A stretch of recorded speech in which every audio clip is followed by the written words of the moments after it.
Good day and welcome to the State of Nigeria broadcast.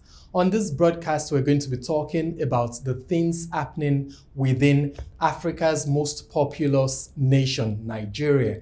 And for this week, we will be talking about the Zabarmari Massacre.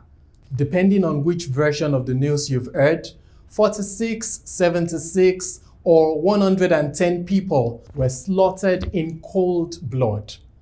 Let's discuss this. Don't go away.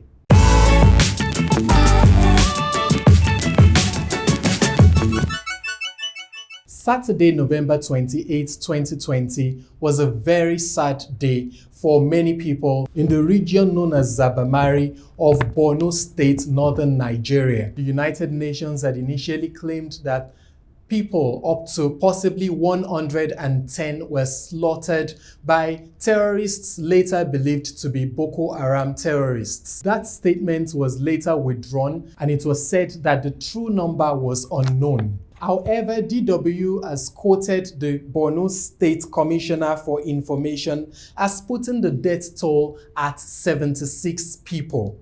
It was gathered that these people who were murdered were mostly farmers, rice farmers, and laborers who had gone out to the farms to work. In other words, they were basically ordinary people who were minding their own business. I would like for us to have an appreciation of what it means to be these people. They were ordinary people minding their own business, going out to work to do their normal work. And they had been living for so long in fear of being terrorized. They had been living for so long in fear that they could not do their normal business. In fact, like the Borno State Governor, Governor Zulum, would later say, it was a choice of choosing between being starved to death due to famine or due to being unable to produce food, or dying at the hands of terrorists. Sadly, these people inadvertently chose the latter. I should also mention that one of the survivors of the attack would later disclose that in their region, they actually had a negotiation with the terrorists, with Boko Haram, and Boko Haram was not supposed to kill their people. That suggests that probably they were paying Boko Haram just to stay safe. Sadly, on this fateful day, that payment or whatever agreement that they had already had with the terrorists was not going to take effect. These people were slaughtered in cold blood.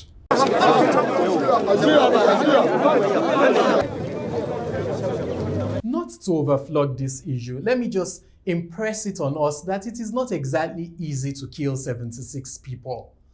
I've had the rare privilege of killing chickens before, and there was once a time when I had to kill maybe about 100 chickens. We were slaughtering them for the market, and it was very difficult to kill chickens. How much more human beings? I can imagine how terrorized that region must have become and how inhuman the Boko Haram people must have become for them to find it so easy to kill human beings. The known count is 76, but as we know with news of this nature, it might be much more than that. So what is the government of the Federal Republic of Nigeria doing about this? Well, you can trust Malam Garba Shehu, the spokesperson for the President of Nigeria. He has tweeted that Mr. President has, quote, expressed grief and also condemned these senseless killings. He also said that his thoughts are with the affected families. To discuss these issues, we have in the studio today Amuda Musigodi, who's popularly known as Plato. He is a political analyst. He's also a TV host, a TV presenter, and he's going to be doing justice to these issues that we have at hand. So, Plato, 76 people and counting dead. What do you think? Oh, well, there's nothing I think other than the fact that initially we used to say that we have a ticking time bomb on our hands, but I think the time bomb is exploding gradually. It is only the magnitude of the explosion that we begin to look at now. Interestingly, there've been some build-up. There've been some build-up since that event happened. I read a conversation with the media aide to the governor of Borno State, saying that these persons were actually, those who were murdered were actually logistics, handlers for the insurgents. And what readily came to my mind was one of the things that some of us who have been involved in security analysis have been saying over time. How did we get to this point?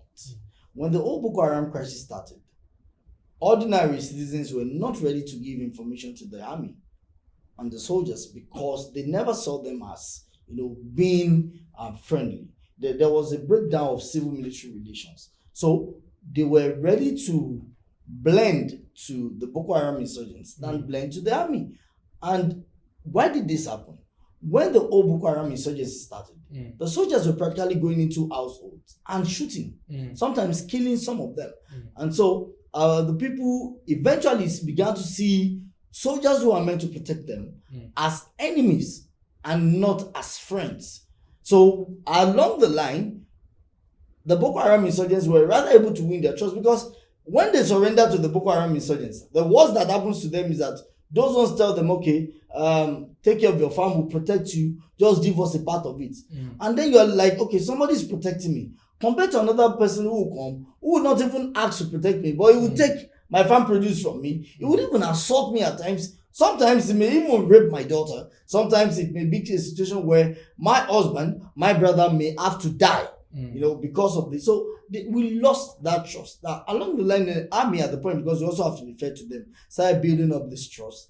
But then we have had an embellished and an entrenched, ready support base for the Boko Haram insurgents. So we've seen some of them say that, okay, those who were killed were not actually just rice farmers. They were actually giving logistics, they were informants for the Boko Haram insurgents. But whichever way you want to look at it, it shows that the problem of insurgency and insecurity that we have on our hands is not as simple as ABC. That is, if ABC itself is simple.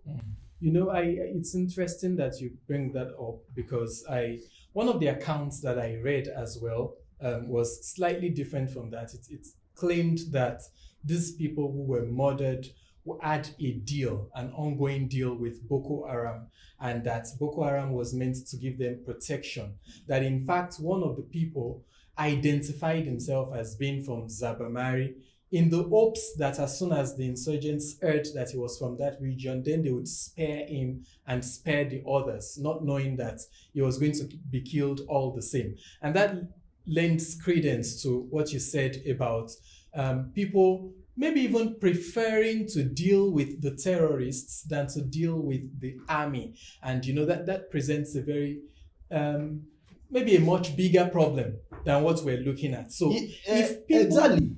The thing is this. If I've been to the hotbed of the crisis, and I've had opportunity of interacting with some of these villagers, and you would see that some of them are not happy. And again, they've also seen that, well, why are we not going back to our homes? Well, they don't care whether they are under Nigeria or under the insurgents. For them, they just want to start living their lifespan. The woman whose kids were, abducted in Chibok, and for 5 years I've not seen them. Just wants to see the children back. And then the insurgents are throwing this card on the table for them. They are throwing, this bait and say, okay, see, your kids are safe with us. We will not have to kidnap them. In fact, we don't have any problem with you, provided you, accede to our own demands of letting us be our informants. We are all working together, and then we're working against the Nigerian state, which is obviously impoverishing you. And in all fairness, these are also areas that have suffered long years of abandonment by governments, particularly the state government. And so there are a lot of winning points for the insurgents with the villagers. In terms of poverty, in terms of infrastructural deficits, there were a lot of winning points that it would easily make the insurgents warm themselves into the hearts, of the ordinary villagers. So that also explains a major part of why we are where we are now. What do you really think would be the most important things to get that trust back? Interestingly, I'm a member of a particular global project, a counter-extremism project, where we undertake different studies of terrorism in different countries. And one thing, there's a recurring decimal across all the countries that are faced with one form of terrorism or the other, and that is the fact that winning the battle against terrorism requires one thing. Requires winning the people's confidence. The reason the American army failed in, quelling and quenching the surge of terrorism in Afghanistan and Iraq is because, and of course Syria, is because they did not win the people's confidence. The people saw them as oppressors. Now, I think it was not Fidel Castro, it was Che Guevara that said that you don't fight for people who don't know you are fighting for them. It's fundamentally and ideologically wrong. Now, when the people whom you feel that you are protecting don't feel that you're protecting them, it's a problem. You are going to run at cross purposes. What we need to do, like you rightly asked, is that first, we need to create that platform. Let the people see. And what do you do in such a situation? The army needs to go beyond bearing of arms. Why not you have situations where you have military doctors, establish clinics where people come for medical attention? Why not have a situation where military personnel take food to the villagers? You see, these are, now if you are, I love dogs a lot. And one of the things I've come to understand about, the psychology of a dog, however ferocious, pit bulls are the craziest, but that however ferocious the dog is, as long as it sees you as a friend, bringing goodies, you can be sure that to a large extent, there is a 90% chance that the dog will not attack you. Neither will it want to walk against you. And you can be sure that even if the owner of the dog, who does not, show the same kind of love you show to the dog, attacks you, you can be sure that the dog will attack its owner. Its owner. Why? Because you have been able to create this connection. But these are soft war skills. It's not just about bearing of arms. Wars are not won based on bullets and, of course, carrying a Kalashnikov or carrying an MP5 or an M5 or an MP4 and the likes. It goes beyond that. It's not about the artillery you are able to, throw here and there. It's about the sympathy and the empathy that you create in the theater of war. When you bring food to them, have you eaten? No, okay, you bring it to them. And then you know that, okay, these people, they suffered fatalities. You go to them. We're very sorry. We can assure you. You see, these things will go a long way in helping the Nigerian army win back the trust of the people. See, when these things are not done, we'll be running around in circles. We will be running in circles. Because for every single person who is who is praying that the Nigerian army wins the battle, there are several others who see the Boko Haram inside. Don't forget also that these people also have their friends and brothers who have been indoctrinated into Boko Haram. And so every attack by the Boko Haram insurgents on them also will be seen as an attack on them. And I think we should have learned the ropes here. We saw what happened with Niger Delta militants. It was difficult for our army to, navigate the terrains of the creeks. Because they did not know, you see, you cannot fight a man in his house. It is going to be difficult. Now, if you go to the interiors of, say, Ibadan, those areas like Foko, or Bere, or Uje, where you can come into a particular compound, and the next compound you come out is over maybe about 500 meters. And you will not see the sun. And you're moving from one compound to the other. Then as a police officer, you rush into that compound and say you want to arrest someone. And you begin to complain that you're not recording success. You need to understand the terrain. Who will make you understand the terrain? You think these people don't know how these Boko Haram insurgents move? They're not spirits.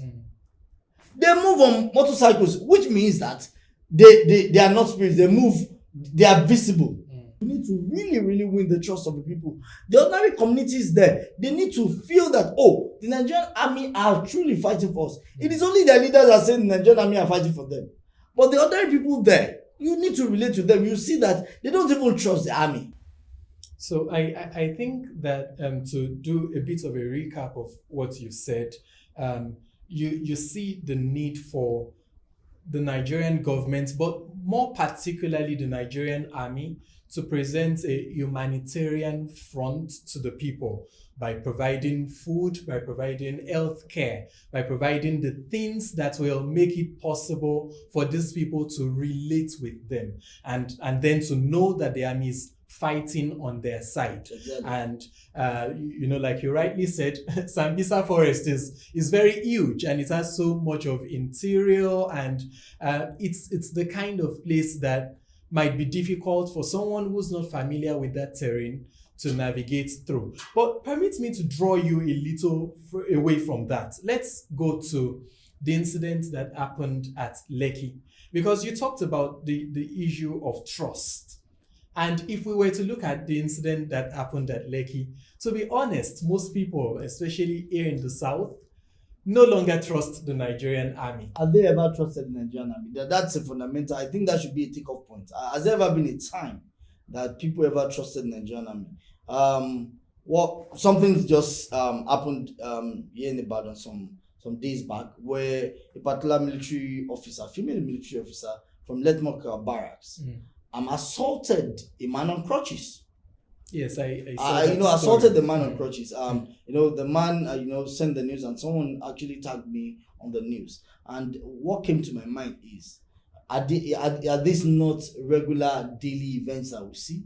I remember as a child, one of the things that smoked in me the fear for the military was when I saw an Air Force officer slap someone, and then the teeth got out from the cheek.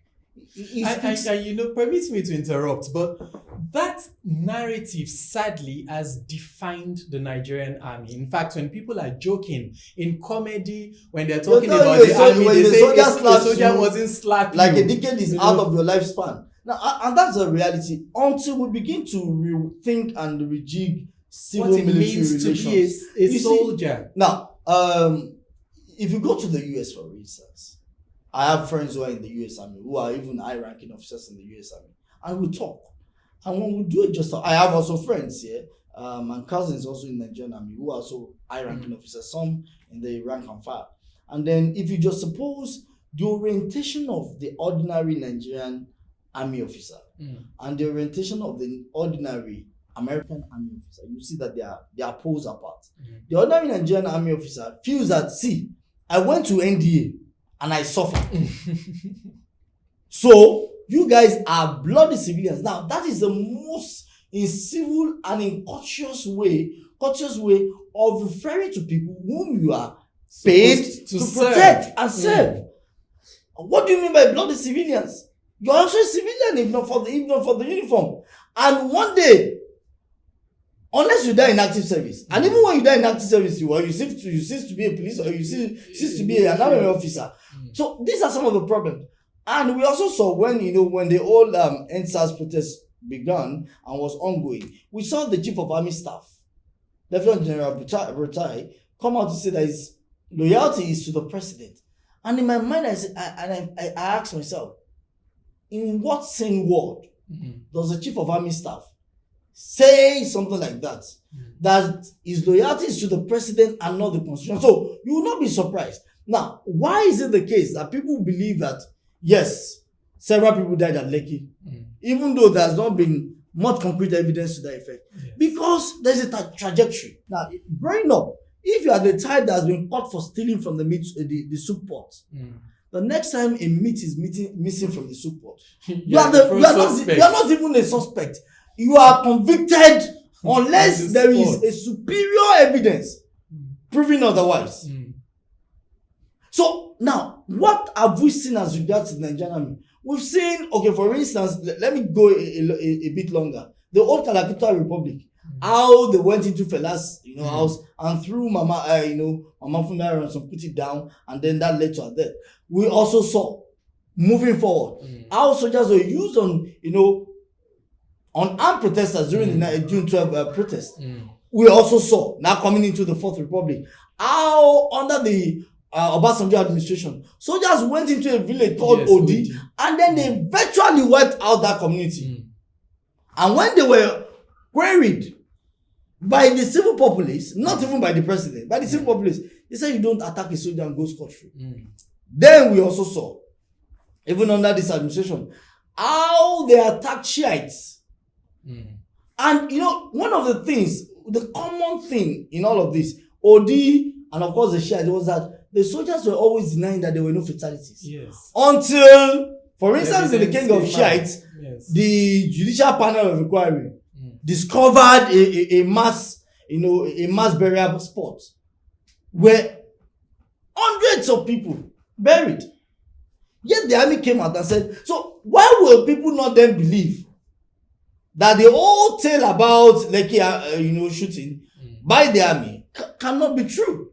Going back to that issue of the leaders, when President Buhari was campaigning for office before 2015, he made certain promises, and he talked about being able to decimate Boko Haram. In fact, there was a place where he more or less implied that it was ridiculous for Nigeria to be struggling to defeat Boko Haram. How old is Boko Haram? Would you take the Nigerian law enforcement agents and the military 5 years, to deal with insurgents? That our neighbors have to come in, Cameroon and Chad, and secure part of our territory from rebels, from insurgents. This is a big disgrace to Nigeria. But now he's been in office for about 5 years, and the problem has remained the same. What do you think President Buhari should be doing? Now, what the president needs to do is that first he needs to understand that there are modern, what I'll call the modern methodology of dealing and combating terrorism. He wasn't, in his own time, he was not one who, in fact, the world was not, dealing with the issues of terrorism as we have now. Terrorism has now gone a lot, more than what we used to think. Like I said earlier, I'm a member of a global movement, the Counter-Extremism Project. And some of the things I've come to see and understand about terrorism, it makes you understand. Do you know that, for instance, there are a lot of terrorist groups that would tell you, in fact, Boko Haram was doing it at the point, that for them to, before sending you on a suicide mission, they will pay nothing less than, if it's in Nigeria, they pay nothing less than 10 million naira into your account. Oh, wow. And then promise you that they're going to take care of your children and family. Now, this is somebody who has not eaten. And then you start preaching to him. Don't support terrorists. Even for a lot of the people who seem to have eaten, I can see that as a tempting offer. In his mind, is like, are you serious? Because it's a huge inducement. There are also situations where they go into universities or they go, on social media, and then they recruit on social media. They don't call it a name. They can tell you to come for a job interview. Give you a very lovely, juicy offer. So we need to up our game. That's first. So the president himself needs to up his game. Second is that now we've had these commanders, the current service chiefs for 5 years. These guys have spent their strategy. Aside the fact that they have also overshot their service years. Now, what is the implication of that? If they have overshot their service years, it means that others who are supposed to get promotion will not get promotion. And so you begin to dampen the morale of the ordinary officers, the other officers there. Now, these guys have spent, they have expended all tactics they can use. It's no longer working. Ease them out of the system.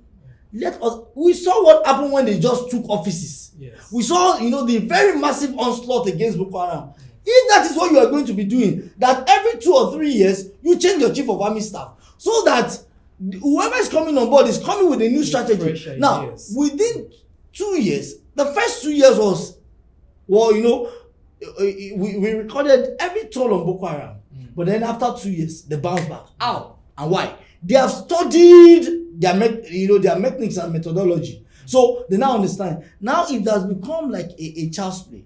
So bring other people on board. We need to do away with these service chiefs. Without due respect to the president and whoever his advisors, security advisors are. But we need to do away with them. Again, we also need to begin to look at the morale of the officers at the theater of war. Yes. A lot of these officers are tired.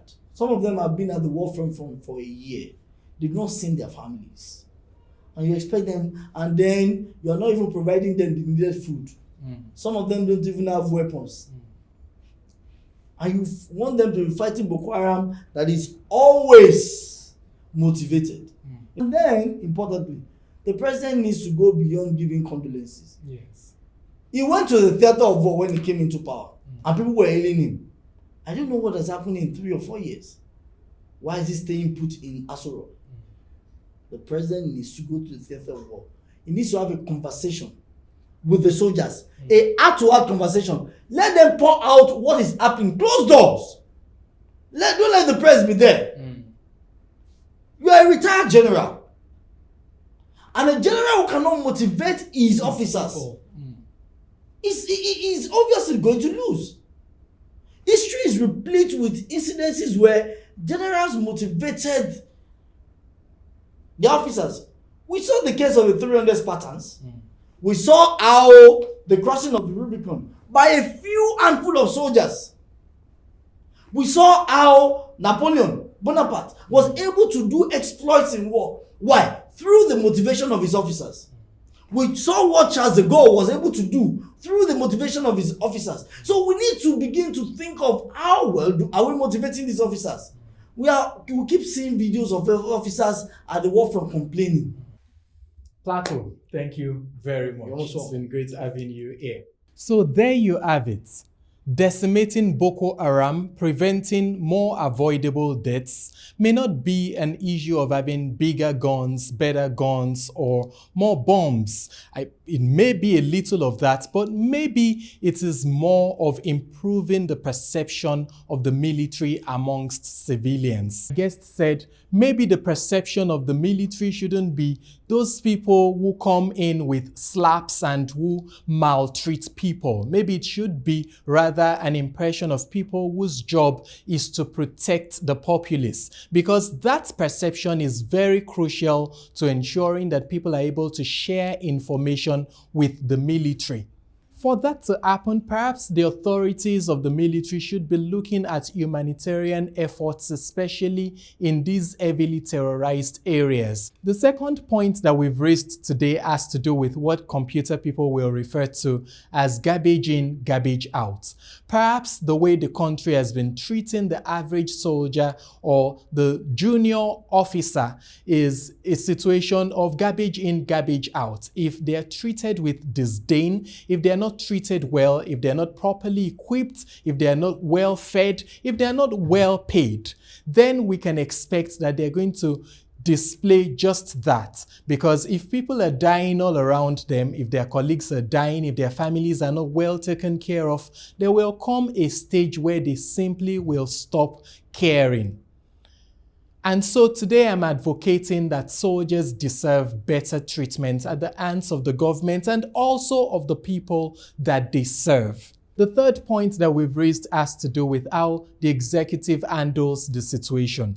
If the service chiefs are unable to perform, and really they are beyond their service years, their methods are probably outdated, maybe we should be trying other people.